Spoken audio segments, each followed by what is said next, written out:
first step in this Gamora transformation is to cover the eyebrows. I have a video on how to do that and it will be linked below. Next, I used a white eyeliner and sketched out the markings on Gamora's skin. In the movie, the markings seem almost carved into her skin, but I decided to make them raised because it's easier to replicate.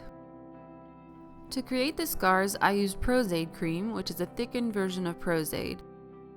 I added some of that Pros-aide cream into a plastic syringe and just piped it onto my white guidelines that I sketched in previously.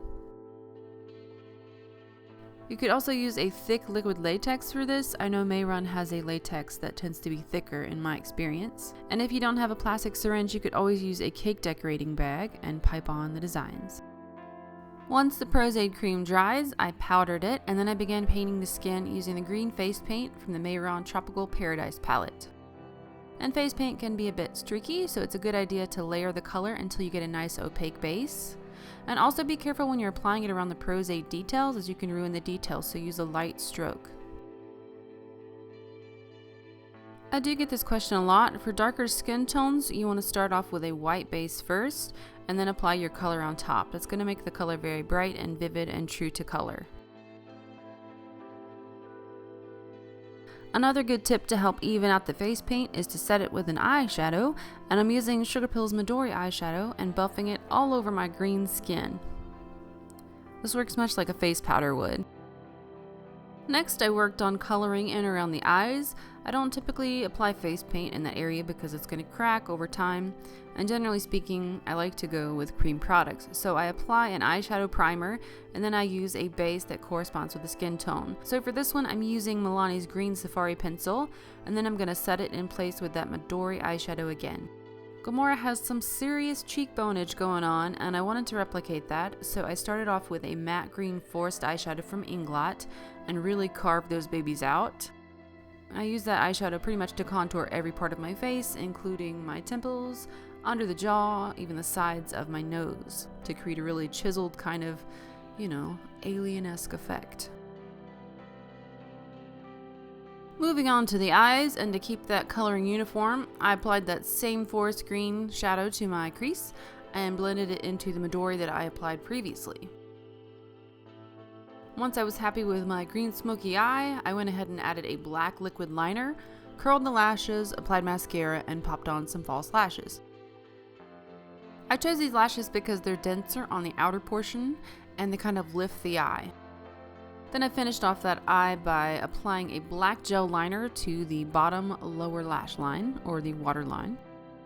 Aliens make me think of shiny and metallic things, so I decided to add a nice highlight to the skin using Sugarpill's Chroma in Tiara. And I just applied that to the highest points of my face, the tops of my cheekbones, my nose, my forehead, right above my cupid's bow, anywhere that I wanted to highlight. I also applied Tiara wet onto the raised skin markings to help highlight them even more. This technique really made the markings pop from the green skin. And since you can't have highlights without a bit of shadow, I added some shadow underneath the markings using that same dark green forest eyeshadow. This is going to further that three-dimensional feel of the markings. The lips were kind of tricky since I don't really own a green lipstick, surprisingly. So I went ahead and used the same Milani pencil that I used on my eyes. Definitely make sure you sanitize properly between uses. And to set those lips, I used Sugarpill's Chroma in Junebug, and then I further deepened that color with pretty much the star of this whole tutorial, the matte 33 green from Inglot. Not gonna lie, the wig for this tutorial is incredible. It's probably the best wig that I own, quite possibly. Actually, possibly, it is the best wig that I own. And it's a 24-inch red highlight wavy synthetic lace front wig from divawigs.com. I'll have a link to this wig below in the info box, but basically I just put a wig cap on and then put the wig on. I did have to adjust it. It's hard for me to wear wigs because I have a smaller forehead, so a lot of times it looks strange, but after finicking with it a little bit and kind of pressing the lace up under the wig, it worked for me. And I also took a brown eyeshadow and created a false kind of hairline to help blend the wig into my hairline. And that's going to wrap up this Gamora inspired tutorial. I do hope you guys enjoyed it, and if you did, please make sure you hit that thumbs up button beneath the video and give me some love.